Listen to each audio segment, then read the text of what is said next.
मेरा वाराणसी से एक बहुत ही गहरा, बहुत ही पर्सनल नाता है। मेरा घर वहीं है, तो साल में कई बार आना जाना होता रहता है।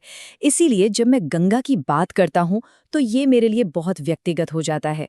आज के इस पड़ताल में मेरी बस एक ही विनती है कि हम सब मिलके एक कड़वी सच्चाई को स्वीकार करें। क्योंकि देखिए, जब तक हम प्रॉब्लम को मानेंगे नहीं, तब तक उसका सोल्यूशन कभी नहीं निकलेगा। ये अब सिर्फ एक गाने के बोल नहीं रह गए हैं। ये आज की कड़वी हकीकत है। हमारी पवित्र गंगा, जिसे हम सब माँ कहकर बुलाते हैं, वो सचमुच मैली हो चुकी है। और ये कोई सुनी सुनाई बात नहीं है। इसके पीछे बाकायदा साइंटिफिक सबूत हैं। चलिए जरा गहराई से देखते हैं कि मामला क्या है। अभी हाल ही में ब्रिटिश बायोलॉजिस्ट जेरेमी वेड ने वाराणसी में एक बहुत ही सिंपल सा टेस्ट किया।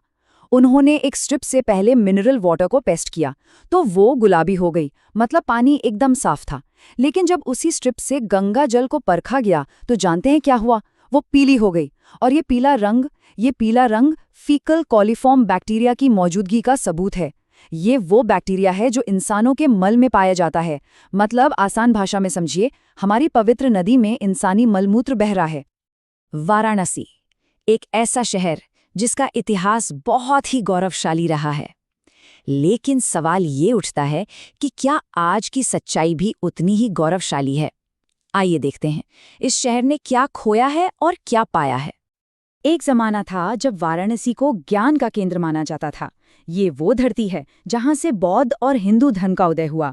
दुनिया के बड़े बड़े विद्वान यहां से निकले। संत कबीर ने अपने दोहे यहीं लिखे।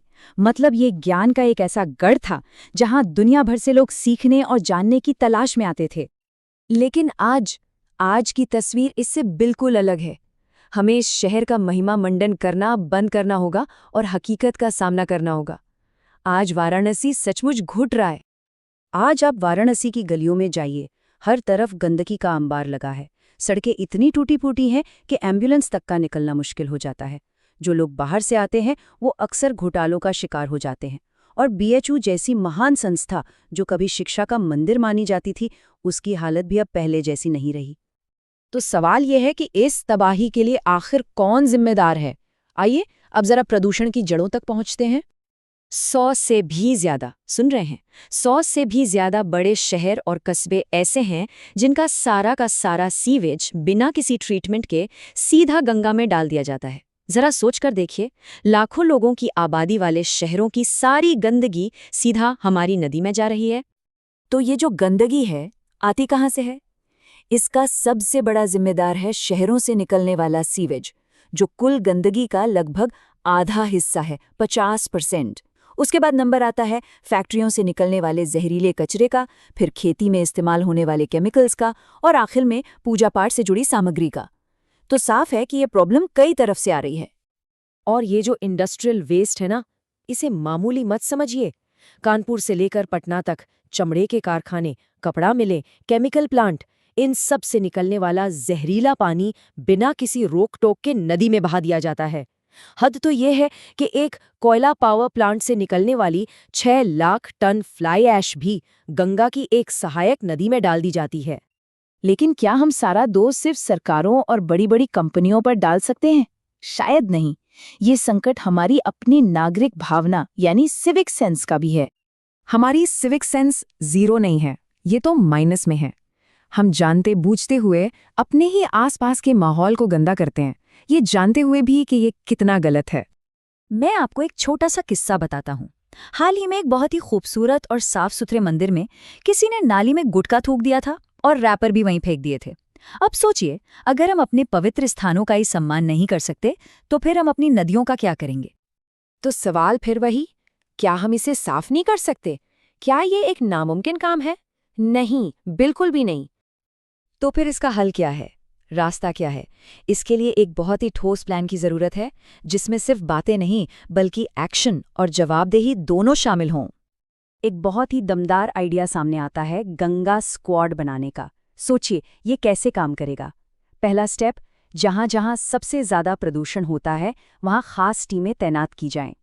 दूसरा स्टेप, कैमरों से गंदगी फैलाने वालों पर नजर रखी जाए और उनकी पहचान हो। तीसरा, उन पर इतना भारी जुर्माना लगाया जाए कि वो दोबारा ऐसी हिम्मत ना करें। और चौथा, जो लोग बार बार ये गलती करें उन्हें गिरफ्तार किया जाए। और हाँ, ये लड़ाई सिर्फ सरकार अकेले नहीं लड़ सकती। देश के सभी बड़े और प्रभावशाली धर्मगुरुओं को एक साथ आना होगा और अपने करोड़ों अनुयायियों से नदियों को बचाने की अपील करनी होगी। जब वो बोलेंगे तो लाखों करोड़ों लोग सुनेंगे। ये एक मिलकर लड़ने वाली लड़ाई होनी चाहिए। और आखिर में एक बात समझनी होगी, ये कहानी सिर्फ गंगा की नहीं है, ये हमारी सभी नदियों की और हमारे अपने भविष्य की कहानी है। एक सवाल है जो हम सबको अपने आप से पूछना चाहिए, क्या हम सच में एक धार्मिक देश हैं अगर हम अपनी पवित्र नदियों को अपनी ही आंखों के सामने मरने दे रहे हैं? ये सब ढोंग के अलावा और कुछ नहीं है अगर हम अपनी माँ जैसी नदियों की रक्षा तक नहीं कर सकते। बात बहुत सीधी और साफ है। अगर नदियां मर गईं तो हम भी नहीं बचेंगे। ये अपनी कब्र खुद खोदने जैसा है। हमें अपनी नदियों को बचाना ही होगा, क्योंकि हमारा वजूद, हमारा अस्तित्व उन्हीं पर टिका है।